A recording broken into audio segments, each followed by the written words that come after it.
Hello दोस्तों, आप सभी को स्वागत है हमारे यूट्यूब चैनल स्टडी से में। दोस्तों, अगर आप यूपी पॉलिटेक्निक के थर्ड सेमेस्टर की तैयारी कर रहे हैं तो आपके लिए ये बहुत ही अच्छी वीडियो है। इसमें हम अप्लाइड मैथमेटिक्स थर्ड के क्लास स्टार्ट कर रहे हैं। आज ये हमारा पहला क्लास है। इसमें हम आज पहले चैप्टर को आज हम देखेंगे, मैट्रिक्स यानी कि आव्यूह। आव्यूह होता क्या है, आव्यूह कितने प्रकार के होते हैं, इन सभी को हम आज बताएंगे और कैसे इसमें क्वेश्चन आते हैं, किस तरीके लगाया जाता है, ये सभी आपको बताएंगे। तो दोस्तों, अगर आप हमारे यूट्यूब चैनल पर पहली बार आए हैं तो चैनल को जरूर सब्सक्राइब कर लीजिए और टेलीग्राम ग्रुप को जरूर दोस्तों ज्वाइन कर लीजिएगा, ताकि सभी क्लास के वीडियोस मिलते रहें। और पीडीएफ चाहते हैं तो आप हमारे टेलीग्राम ग्रुप को ज्वाइन करके डाउनलोड कर सकते हैं, जिसका लिंक मैंने टेलीग्राम ग्रुप का लिंक नीचे डिस्क्रिप्शन में दे दिया है। टेलीग्राम को ज्वाइन जरूर कीजिएगा। आव्यूह यानी कि मैट्रिक्स होता क्या है, पहले हम देख लेते हैं। आव्यूह यानी कि संख्या या फलनों का आयताकार क्रमिक सारणी होता है। यदि m और n संख्या वास्तविक हों या फिर सम्मिश्र हों के समुच्चय के अवयव को हम यम पंक्ति यानी कि रो तथा n स्तंभों यानी कि कॉलम के एक आयताकार क्रमिक सारणी के रूप में व्यवस्थित करते हैं। इसको हम क्या कहते हैं, आव्यूह। जैसे कि m इंटू n यानी कि m/n क्रम का आव्यूह कहलाता है, तथा जो m और n है, mn संख्याओं में से प्रत्येक इसका अवयव यानी कि एलिमेंट या तत्व कहलाता है। अब हम आगे भी देखते हैं। आगे बताया गया है कि सामान्यतया किसी अवयव को अंग्रेजी के बड़े अक्षर से व्यक्त करते हैं। यदि जैसे कि a ब्रैकेट में m इंटू n क्रम का अवयव हो तो इसे हम निम्न रूप से व्यक्त कर सकते हैं। जैसे a बराबर ब्रैकेट में है a आई जे फिर m इंटू n है, तो हमने ब्रैकेट में किया a1 a12 dot dot dot a1n तक। फिर दूसरा लिखा हमने a21 फिर a22 dot dot dot a2n तक। फिर ऐसे लिखते चले गए। फिर हम नीचे आए तो यहाँ पर लिखा हमने a m1 a m2 फिर dot dot dot a m तक। उसमें कितने रो कितने कॉलम हैं, m इंटू रो और कॉलम हैं। अभी आपको सभी डॉट्स क्लियर हो जाएंगे। यहाँ पर बताया गया है कि रो किसे कहते हैं और कॉलम किसे कहते हैं।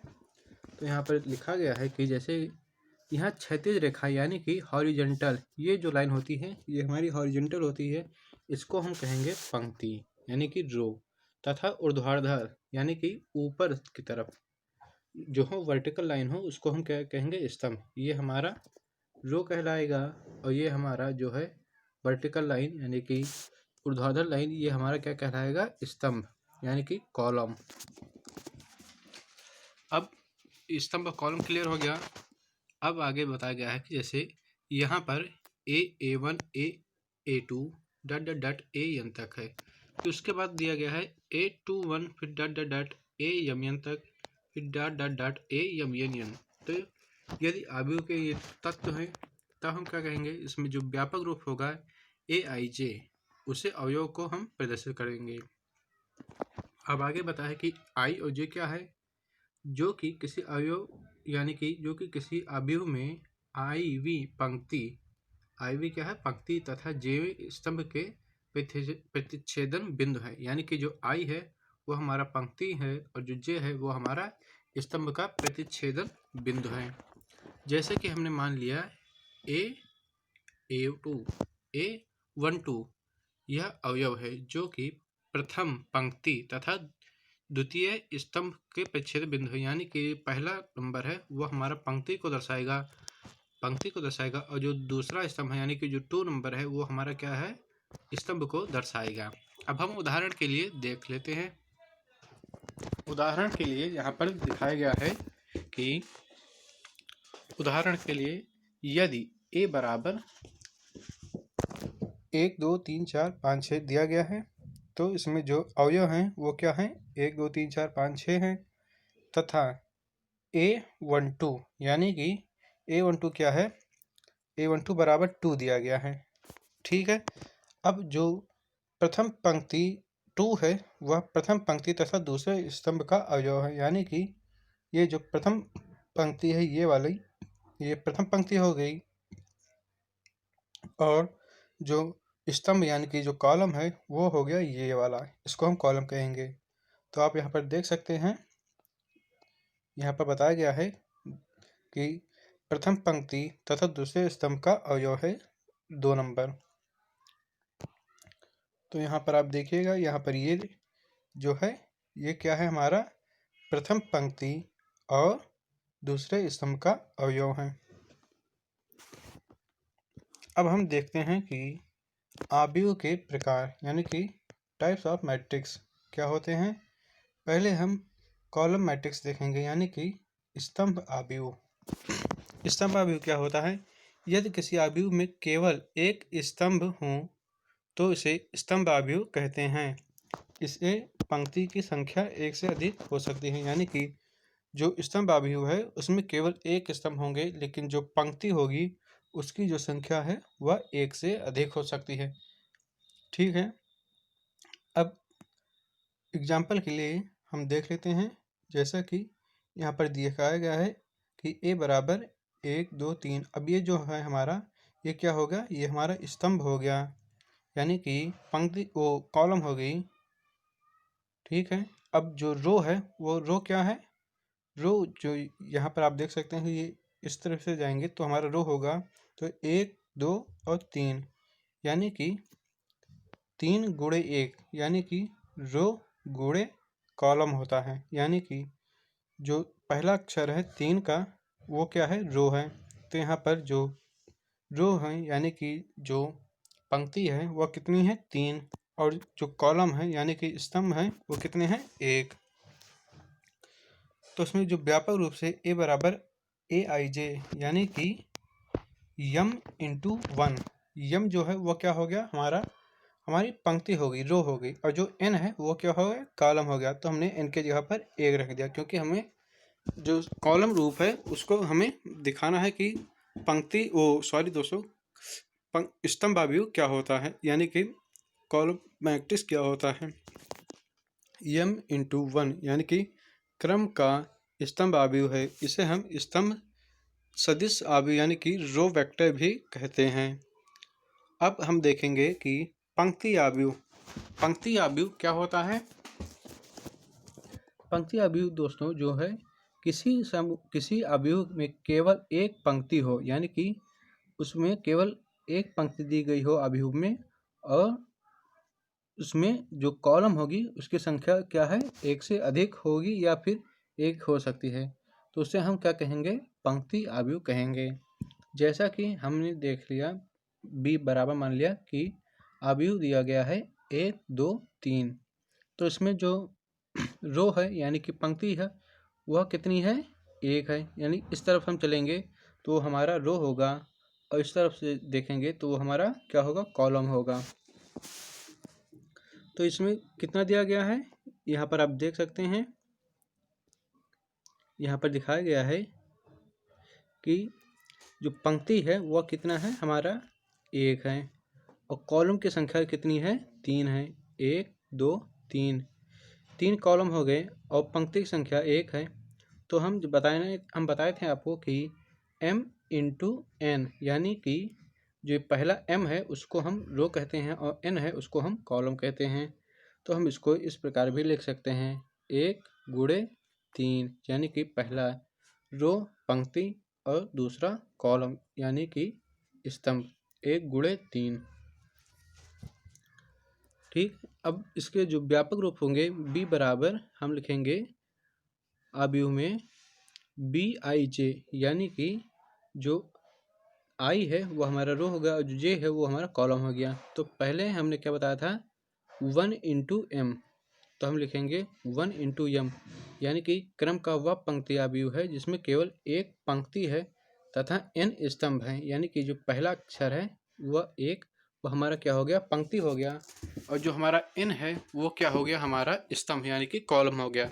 तो इसे हम क्या कहेंगे, इसे हम कहेंगे पंक्ति आव्यूह।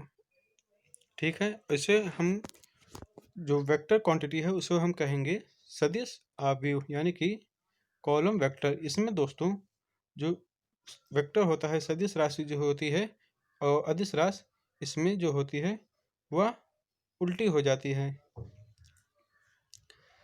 पंक्ति में यानी कि रो मैट्रिक्स में हम इसको कहेंगे कॉलम वेक्टर, और जो कॉलम वेक्टर्स होगा उसको हम इसमें कहेंगे रो वेक्टर।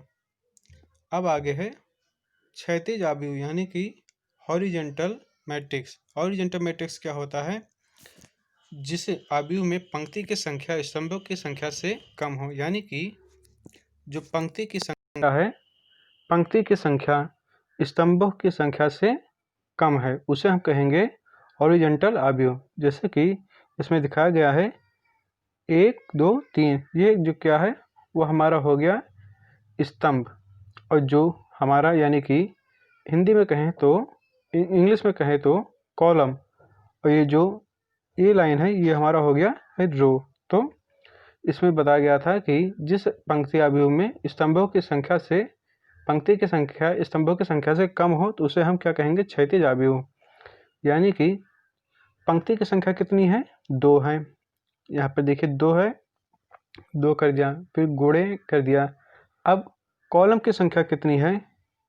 कॉलम की संख्या दोस्तों है 3, 1 2 3, तो कॉलम की संख्या 3 हो गई, यानी कि 2 गुणे 3। अब हम देखते हैं कि ऊर्ध्वाधर आव्यूह यानी कि वर्टिकल मैट्रिक्स क्या होती है।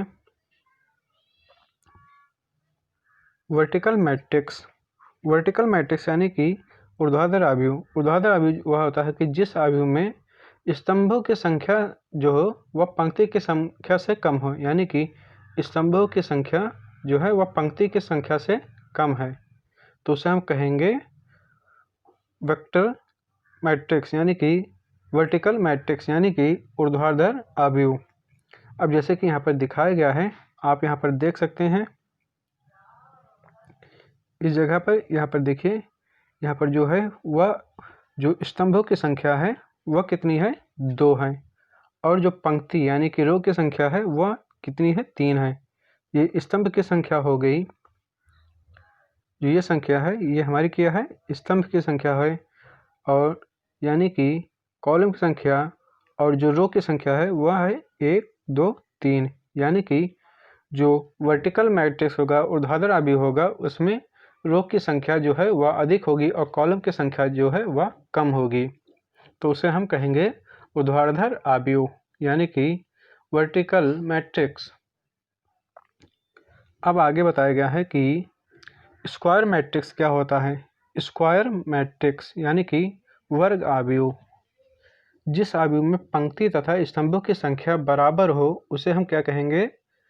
वर्ग आव्यूह, यानी कि जितने रो हैं उतने कॉलम भी होने चाहिए, तो उसे हम कहेंगे वर्ग आव्यूह, स्क्वायर मैट्रिक्स। जैसे कि आप यहाँ पर चित्र पे देख सकते हैं, यहाँ पर रो की संख्या कितनी है? रो की संख्या दोस्तों है यहाँ पर 1 2, और कॉलम की संख्या कितनी है? कॉलम की संख्या देखिए यहाँ पर कितनी है? 1 2, तो ये हमारा हो गया 2 रो और 2 कॉलम का स्क्वायर मैट्रिक्स यानी कि वर्ग आव्यूह। अब हम देखते हैं कि 3 कॉलम और 3 रो का मैट्रिक्स कैसा होता है। अब यहाँ पर देखिए, ये जो बी वाला पॉइंट है, यहाँ पर इसमें 3 रो और 3 कॉलम हैं। ये देखिए यहाँ पर 1 रो 2 रो 3 रो, तो कितने हो गए? 3 रो हो गए। तो हम देखिए यहाँ पर लिख देते हैं 3 रो। अब गुणे का निशान कर देंगे। अब कॉलम की संख्या कितनी है? 1 2 3, 3 कॉलम है, तो हम लिख देंगे गुणे 3, यानी कि 3 गुणे 3। यहाँ पर रो की संख्या 3 है और कॉलम की संख्या भी 3 है, यानी कि ये हमारा हो जाएगा, ये हमारा क्या होगा? ये हमारा हो गया स्क्वायर मैट्रिक्स यानी कि वर्ग आव्यूह। ये हमारा हो गया वर्ग आव्यूह। अब हम देखते हैं कि मुख्य विकर्ण एवं इसके अवयव क्या होते हैं। Principal diagonal and diagonal elements.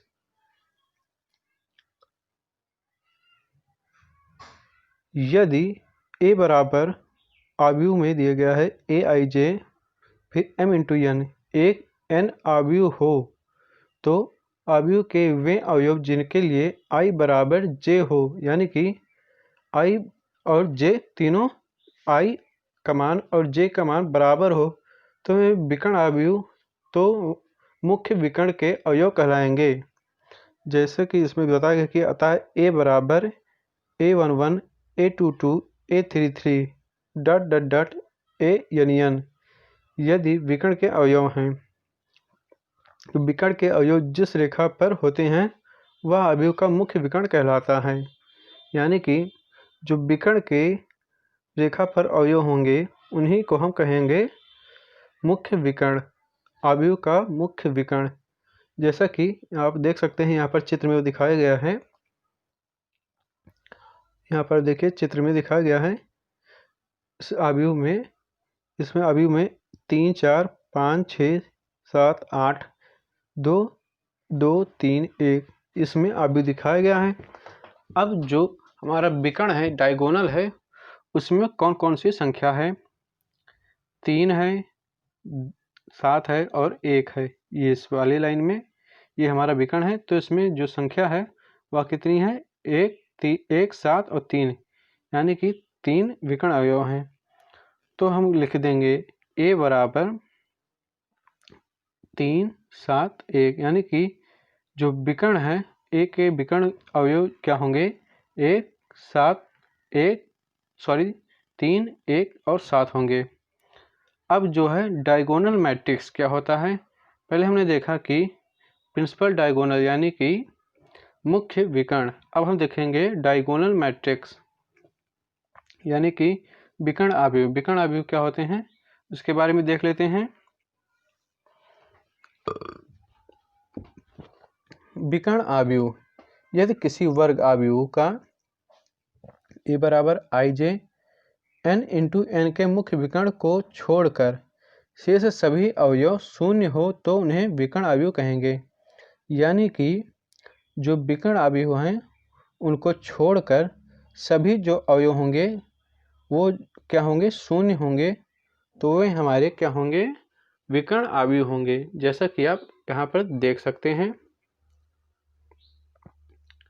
जो ये दिखाया गया है ये हमारा क्या है?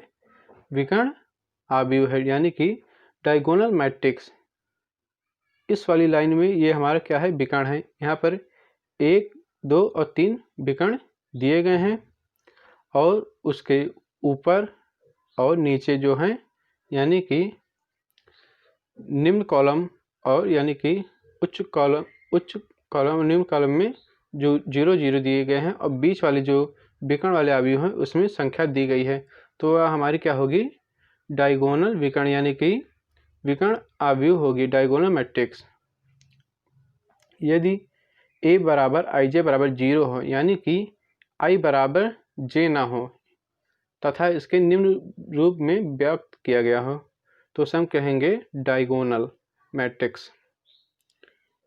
अब आगे बताया गया है कि स्केलर मैट्रिक्स यानी कि अदिश अवयव क्या होता है? जिस विकर्ण अवयव के विकर्ण के सभी अवयव बराबर हों, शेष शून्य हो तो उसे हम विकर्ण अवयव कहेंगे। यानी कि अदिश अवयव जो होगा स्केलर मैट्रिक्स, उसमें क्या होगा कि उस विकर्ण अवयव में विकर्ण के सभी अवयव क्या होंगे? बराबर होंगे, शेष शून्य हो तो उसे हम कहेंगे अदिश अवयव। अब इसको हम किस तरीके से लिखेंगे? अब यहाँ पर आप देख सकते हैं, जैसे b बराबर दिया गया है bij n इंटू n अदिश अवयव होंगे जहाँ पर bij बराबर 0 हो, यानी कि i बराबर नहीं है j के, तथा bij बराबर k है, यानी कि यहाँ पर जो i बराबर होगा वह k, i बराबर जो है वह j के बराबर है। जहाँ जो k है, ये जो k है वह हमारा क्या है? कोई अचर है। अब हम एक उदाहरण के हिसाब से हम समझते हैं। जैसे आप यहाँ पर देख सकते हैं इस वाली बॉक्स में कि ये जो विकर्ण है, इस विकर्ण के ऊपर और नीचे जो है वो क्या है? 0 0 है, तो वो क्या हो गया हमारा? वो हो गया हमारा अदिश अवयव। और इस वाले भी लाइन में देखिए यहाँ पर 2 रो और 2 कॉलम थे, अब यहाँ पर 3 रो और 3 कॉलम हो गए। तो इसमें भी जो बीकन वाली लाइन है, बीकन वाली लाइन समान है और इधर का मान 0 है और नीचे का मान भी 0 है। तो ये क्या हो गए, हमारे अदिश आव्यूह हो गए। अब आगे बताया गया है कि क्रम प्रथम द्वितीय व तृतीय क्रम के जो अदिश हैं आव्यूह हैं वो क्या हैं, हमारे अदिश आव्यूह हैं। अब हम देखेंगे 8वां यूनिट मैट्रिक्स यानी कि इकाई आव्यूह या फिर तत्समक आव्यूह। ये क्या होते हैं? ये दोस्तों एक वर्ग आव्यूह जिसमें मुख्य विकर्ण के सभी अवयव एक तथा शेष सारे अवयव शून्य हो तो उसे हम कहेंगे इकाई आव्यूह या फिर तत्समक आव्यूह, और इसे हम I से डिनोट करते हैं। अब यहाँ पर हम आपको एक एग्जाम्पल दिखा देते हैं। जैसा कि आप देख सकते हैं यहाँ पर ये जो विकर्ण में दिया गया है ये हमारा क्या है, ये समान है और ऊपर और नीचे के जो मान हैं वह 0 हैं और 3 रो और 3 कॉलम में भी विकर्ण के जो मान हैं वह समान है और बाकी जो ऊपर के कॉलम है नीचे के कॉलम है ये कितने हैं, सभी शून्य हैं। तो ये जो होंगे वो क्रमशः द्वितीय व तृतीय के क्रम के इकाई आव्यूह हैं। अब क्या होंगे शून्य, शून्य या फिर रिक्त आव्यय यानी कि 0 या फिर नल मैट्रिक्स। अब 0 या फिर नल मैट्रिक्स क्या होते हैं? 0 या फिर नल मैट्रिक्स यदि किसी आव्यूह के सारे तत्व शून्य हो जाएं, यानी कि जो आव्यूह हैं उनके जो सभी अंक हैं, सभी अवयव हैं वह क्या यहाँ शून्य हो जाए, 0 हो जाए, तो उन्हें हम कहेंगे रिक्त आव्यूह। इसे हम 0 से प्रदर्शित करेंगे। जैसा कि आप यहाँ पर चित्र में देख सकते हैं, यहाँ पर दिखाया गया है इस वाले बॉक्स में देखिए, इसमें 2 रो और 2 कॉलम हैं, लेकिन दोनों रो और दोनों कॉलम का जो मान है, अवयव हैं, वो क्या है, शून्य है। और जो तीसरा जो इस बॉक्स में देखिए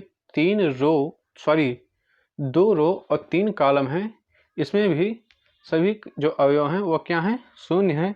तो ये हमारे क्या होंगे, शून्य आव्यूह या फिर रिक्त आव्यूह। अब हम बात करते हैं त्रिभुजीय आव्यूह की। त्रिभुजीय आव्यूह क्या होते हैं? त्रिभुजीय आव्यूह,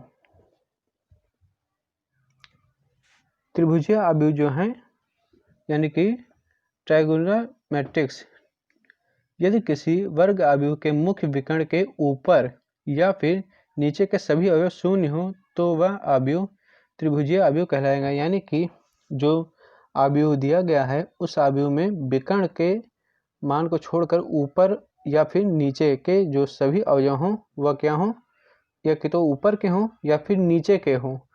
ऊपर या नीचे में से किसी एक के जो अवयव होंगे वह क्या होने चाहिए, शून्य होने चाहिए। तो हमारा क्या होगा, हमारा जो है वह त्रिभुजीय आव्यूह है। अब दोस्तों ऊपर जो शून्य होगा उसको कौन सा आव्यूह कहेंगे और जो नीचे शून्य होगा उसको हम कौन सा आव्यूह कहेंगे, उच्च आव्यूह कहेंगे कि निम्न आव्यूह, तो इसको भी हम क्लियर कर देते हैं।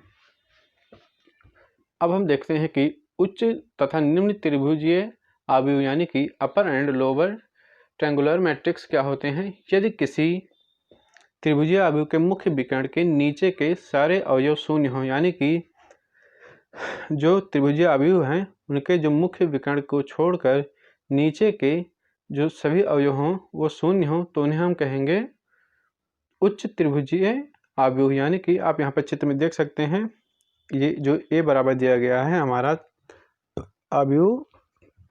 अब इस विकर्ण, ये जो विकर्ण है यहाँ पर आप देख सकते हैं, ये जो विकर्ण है, विकर्ण के नीचे की जो सभी अवयव हैं वो शून्य होनी चाहिए, तो उन्हें हम कहेंगे उच्च त्रिभुजीय आव्यूह। और जो है निम्न त्रिभुजीय आव्यूह। निम्न त्रिभुजीय आव्यूह क्या है? निम्न त्रिभुजीय आव्यूह यदि मुख्य विकर्ण के ऊपर के सभी अवयव शून्य हो तो उन्हें हम निम्न त्रिभुजीय आव्यूह कहेंगे। यानी कि ये जो विकर्ण है, विकर्ण वाली लाइन, इस विकर्ण वाली लाइन के ऊपर के सभी अवयव, ये वाले जो सभी अवयव हैं वो क्या होने चाहिए, शून्य होने चाहिए, तो उन्हें हम कहेंगे निम्न त्रिभुजीय आव्यूह। यानी कि जो ऊपर की ओर सभी अवयव हों, विकर्ण के ऊपर की ओर के सभी अवयव शून्य हों तो उन्हें हम कहेंगे निम्न त्रिभुजीय अवयव। और जो नीचे के विकर्ण के नीचे के सभी अवयव शून्य हों, ये विकर्ण के सभी अवयव हैं, जो ये विकर्ण है और विकर्ण के सभी अवयव ये जो हैं शून्य होने चाहिए तो उन्हें हम कहेंगे उच्च त्रिभुजीय अवयव। और विकर्ण के इस विकर्ण के ऊपर के जो सभी अवयव हैं वो शून्य हों तो उन्हें हम कहेंगे निम्न त्रिभुजीय अवयव। तो इस वीडियो में इतना ही। अब आगे के जो अवयव हैं हम अगले वीडियो में देखेंगे, नेक्स्ट पार्ट में। आप सभी लोगों का अगर वीडियो अच्छा लगा हो तो वीडियो को लाइक शेयर, चैनल को जरूर सब्सक्राइब कीजिएगा। मिलते हैं नेक्स्ट वीडियो में, नेक्स्ट क्लास में। Thank you for watching my video.